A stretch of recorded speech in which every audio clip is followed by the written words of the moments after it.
Ito nga raw ang mga dahilan kung bakit natalo ang Gilas sa Angola ayon dito kay Coach Chot Reyes.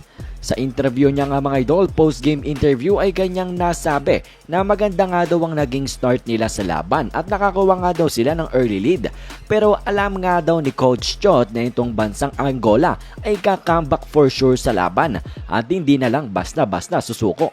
Ang Gilas nga rin daw ay tinalo pagdating sa rebounding. Sabi niya nga na they got hammered on the boards by Angola.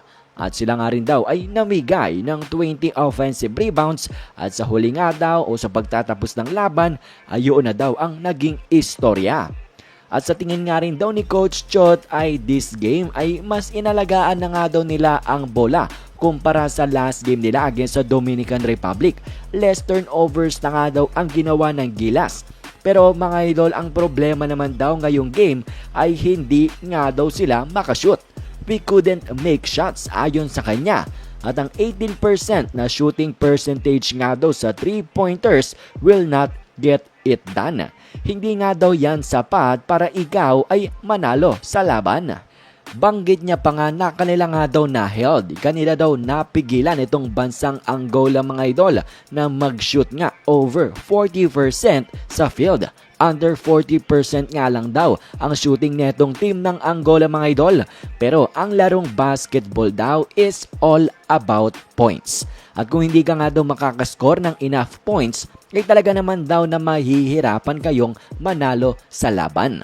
Ngayon nga daw ay mag-focus na lang sa next game against sa Italy dahil ang main objective naman daw nila ay pumasok at makasali sa Olympics.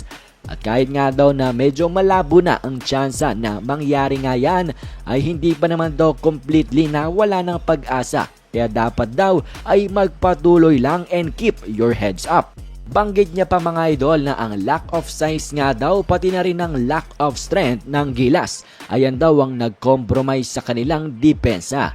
At kinailangan pa nga daw nila mga idol na mag-scramble sa defense para lamang mabigyan ng tamang coverage. Ito nga ang mga player ng Angola. At yan nga mga idol ang isa sa mga dahilan na sinabi ni Coach Chot.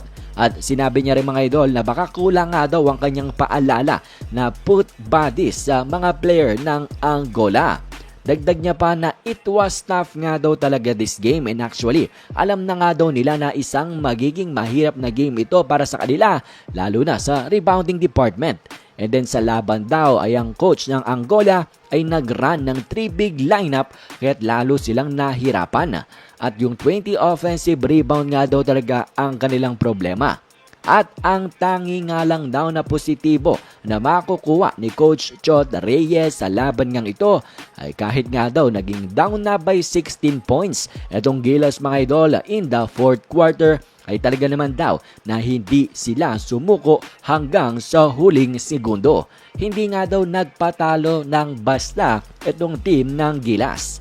Yan nga mga idol ang mga dahilan na sinabi ni Coach Chot Reyes kung bakit natalo ang team ng Gilas Pilipinas laban sa Angola mga idol sa kanilang second game ng FIBA World Cup. Anong masasabi nyo dito mga idol? Anong komento nyo? Anong opinion nyo? Komento nyo lamang yan sa ating comment section.